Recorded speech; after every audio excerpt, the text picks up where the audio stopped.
Hello friends, Manjusha cooking and ব্লগে একটা নতুন রেসিপিতে আপনাদের সবাইকে স্বাগত। এখন বর্ষাকাল চলছে, আর বর্ষাকালে ইলিশের রেসিপি হবে না তাই কি কখনো হয়? আর ইলিশ মাছের সবথেকে সহজ এবং সুস্বাদু রেসিপি হলো ভাপা ইলিশ বা কাঁচা ইলিশ। তাই আমি আজ চ্যানেলে আপনাদের সঙ্গে শেয়ার করব ভাপা ইলিশ।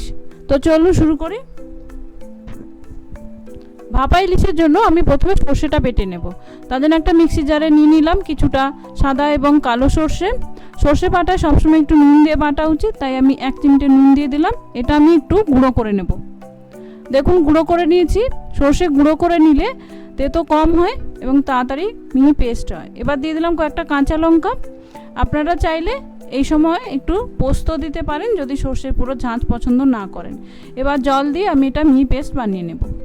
এরকম একটা টিফিন কৌটো আমি নিয়েছি স্টিলের, এতেই আমি ভাপাবো, তাই সর্ষে বাটাটা এই স্টিলের বাটিতেই আমি নিয়ে নিচ্ছি।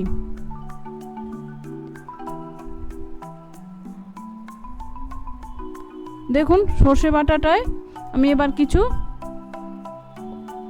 মশলা মিশিয়ে নেব।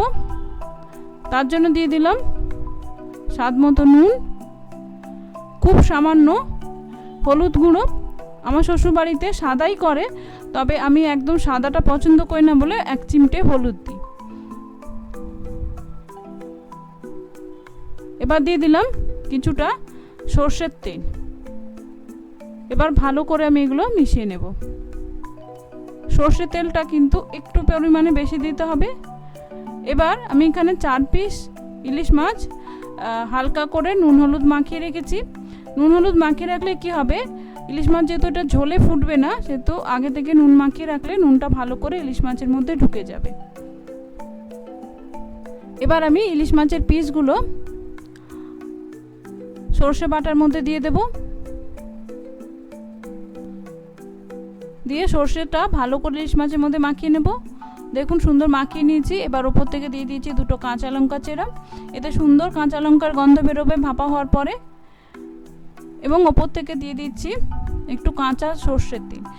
ভাপা ইলিশের টেস্ট এবং গন্ধ কিন্তু এই কাঁচা সর্ষের তেলের ওপর অনেকটাই নির্ভর করে। এবার এটা আমি ঢাকা দিয়ে ভাপিয়ে নেব। ভাপানোর জন্য একটা কড়াইতে নিয়েছি কিছুটা জল। এবার টিফিন কৌটোটা বসিয়ে দিলাম জলের ওপর। দেখুন টিফিন কৌটোর হাফ কিন্তু জলে ডুবে আছে, হাফ ওপরে আছে। আপনারা চাইলে একটা স্ট্যান্ডের উপরে বসাতে পারেন। এবার জলটা ফুটলে আমি এটা ঢাকা দিয়ে 15 মিনিট থেকে 20 মিনিট স্টিম করে নেব। দেখুন 15 মিনিট থেকে 20 মিনিট হয়ে গেছে। এবার আমি গ্যাসটা নিভিয়ে দেব। তারপরে ঠান্ডা হলে এটা আমি সার্ভ করব।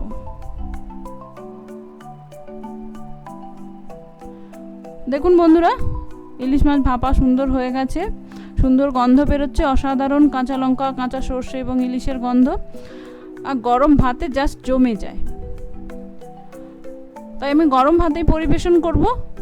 এই ইলিশ মাছ থাকলে কিন্তু ভাতের সঙ্গে আর অন্য কিছুর প্রয়োজন হয় না। তো বন্ধুরা, আশা করি ভালো লাগলো। আপনারা কিভাবে করেন আমাকে জানাতে পারেন। আর এরকম আমার নিত্য নতুন রেসিপি পেতে অবশ্যই চ্যানেলটি সাবস্ক্রাইব করে বেল আইকনটি প্রেস করে দেবেন। নমস্কার, ধন্যবাদ।